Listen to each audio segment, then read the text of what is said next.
so much. I love you. I love you, and thank you so much for joining wherever you are today. 2 exclusive interviews with women making big headlines hitting our news feeds right now. Today, they are here to tell the Tam fam their stories in their own words, because a lot of people are talking about them, but they get the last word here. Later in the show, Real Housewife of Potomac, Ashley Darby, is opening up about finalizing her divorce, which has been years in the making.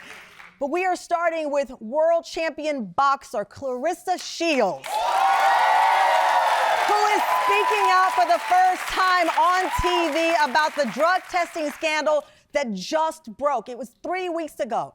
Claressa made headlines for becoming the first undisputed women's heavyweight world champion. She is the first boxer, man or woman, to become the undisputed champion in 3 weight classes. Here's the video of Claressa walking out before the fight to her hometown crowd in Flint, Michigan, where she is a hero.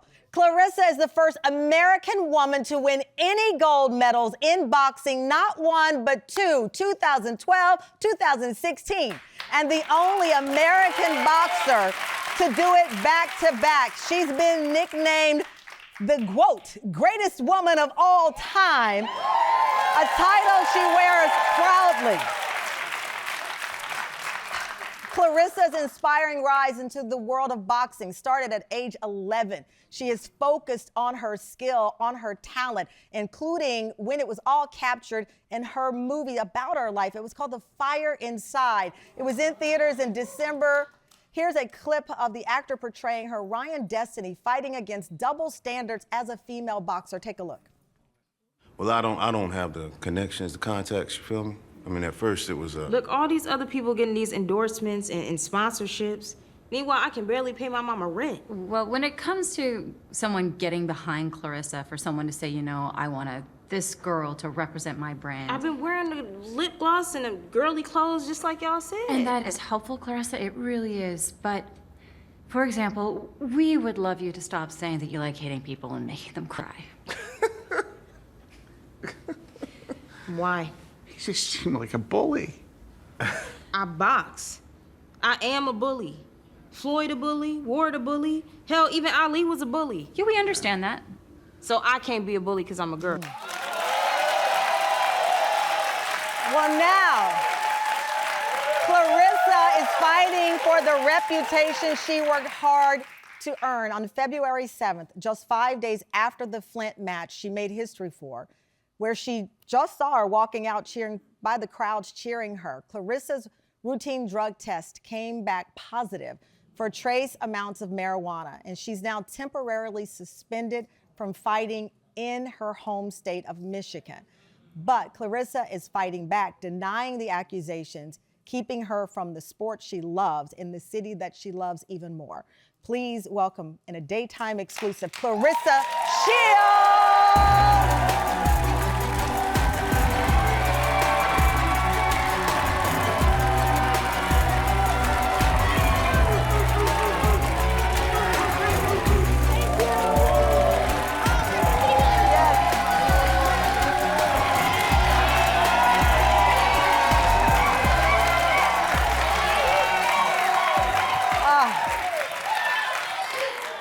I have to tell you, I did not know what to expect. I didn't know if you were going to bring out belts and hardware to prove, or instead you gave us glam. Yeah. Gave us glam.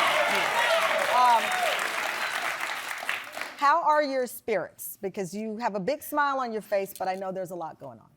Yeah, listen, I'm happy. You know, I think God gave his toughest battles to his toughest, soldiers. So, I'm very heartbroken by what's going on with the whole drug test and everything. But it all started with, at first, they just started rumors that I was doing PEDs. And that was the thing that kind of... Help us understand. PEDs are? Performance-enhancing drugs, right? And that means, like, it make you stronger, faster, whatever. So you've lived under this cloud of the rumors of PEDs for how long? I mean, it was probably about a week. Then we found out that it was traces of marijuana, which everybody who I'm close with, all my friends, we all kind of laughed at it because I don't smoke at all. And so Because I want to hold yeah, on that point yeah, there, gotcha. because February 2nd, you're in Michigan, Flint, Michigan, your Yes. hometown. You just defeated Danielle Perkins, making you the first undisputed women's heavyweight champion, world champion. So you're on an emotional high, right? Yes. You've come out, you have now been declared undisputed, which Yes. in itself is an incredible accomplishment, Yes. male or female in boxing. So you leave the ring, how are you feeling that night? Oh, I mean, I feel like I'm on cloud 9. I dropped Danielle Perkins around 10. I fought with a messed up shoulder. Yeah. I didn't want to call the fight off because it was such a big moment for my hometown in Flint, Michigan. Papoose is walking me out. Okay. Papoose is the love of your life now, your boyfriend now. Yes. Right, your boyfriend. So it was just like, it was a really big moment. And then The Fire Inside had just came out in December. We're promoting the fight. So We're life is promoting the good, because movie. I want to give Life is people great. perspective of how this is happening. The Yes. movie had just come out in Yes. December. Mm-hmm. You have come out publicly in your relationship with rapper Papoose. You're at the fight. You win the fight. You Yes. are going home a happy person. Very happy. And then, an hour after the fight, you had a saliva sample collected by the Voluntary Anti-Doping Association. So is this often done randomly? What is the usual protocol? Usually it's blood or urine. Okay. So the mouth swabs aren't really that accurate. So when they ask you for Yeah. a mouth swab, were you like, wait a minute, this is not usual? I usually, No, I just put it in my mouth. Here you go. because you had nothing. I have nothing to hide because I'm a very clean athlete. In order to go to the Olympics twice, it's certain rules you must follow. And PEDs, marijuana, cocaine, can't do it. So you do the saliva, you're thinking nothing. Nothing. Usual standard business practice here. Yes. It comes back positive for what they describe as trace amounts of marijuana, which is banned by the Michigan Commission, Yes. that league. You say, and you've said it to our audience, you have never smoked marijuana before, ever. No. How does the test come back positive? Well, after the fight, a lot of fans, well, one, the place reeked of marijuana. I have nothing against marijuana. You smoke marijuana, great for you, cool. But the place reeked of marijuana. And then before I got to do the mouth swab, I was hugging, and everybody was hugging and kissing me in Flint.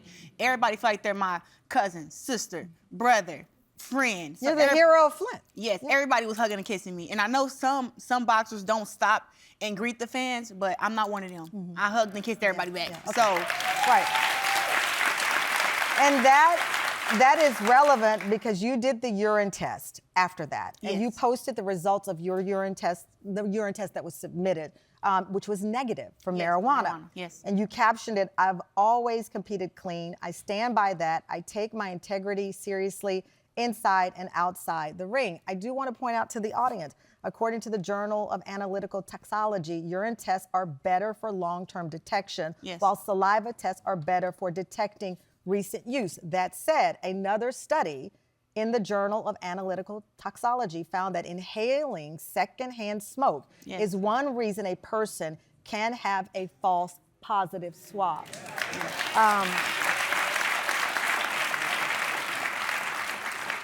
Here's though where it escalates. In the official suspension order issued by the Michigan Unarmed Combat Commission, they said the conduct of Claressa Shields, a licensed professional boxer, constitutes an imminent threat to the integrity of the sport of professional boxing, the public interest, and the welfare and safety of a professional athlete requiring emergency action.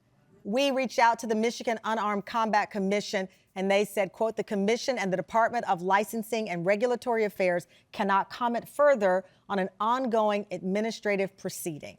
The president of the Association of Boxing Commission, Michael Mazzelli, was quoted as saying that this statement was overkill.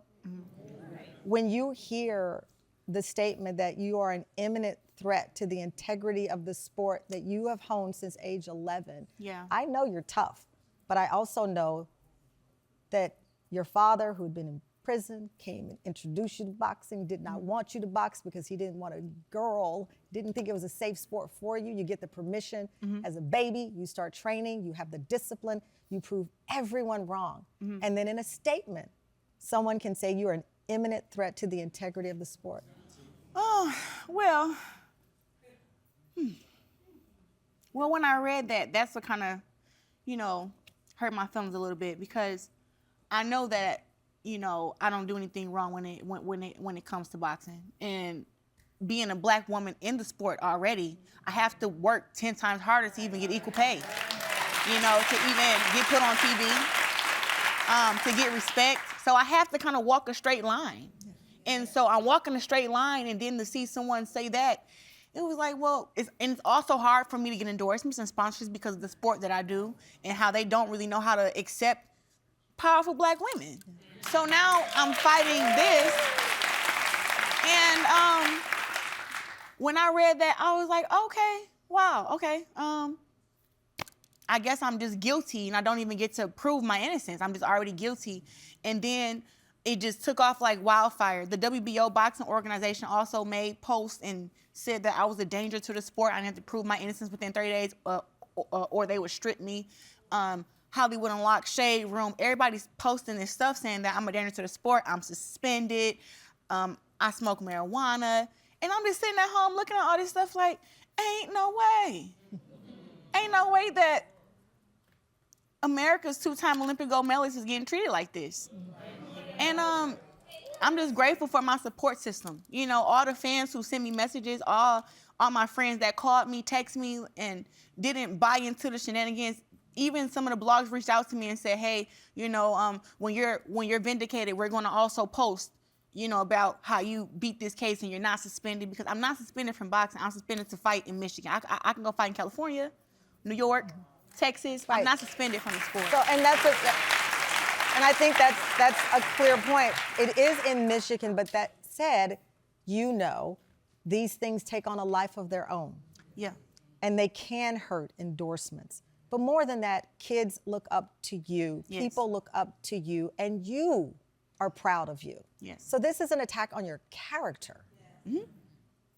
That's a hard one to swallow, I would imagine. No, it's very hard to swallow, but at the same time, you know, I think I've been taught to just roll with the punches, right, and kind of deal with it. So I go to trial March 6th. All the information that you have, information that I have. There's also another fighter who was on the same card as me who doesn't smoke, who also tested positive from marijuana. So you are in the fight to save your reputation, and you're not giving up. I'm not giving up at that. More with Claressa after the break.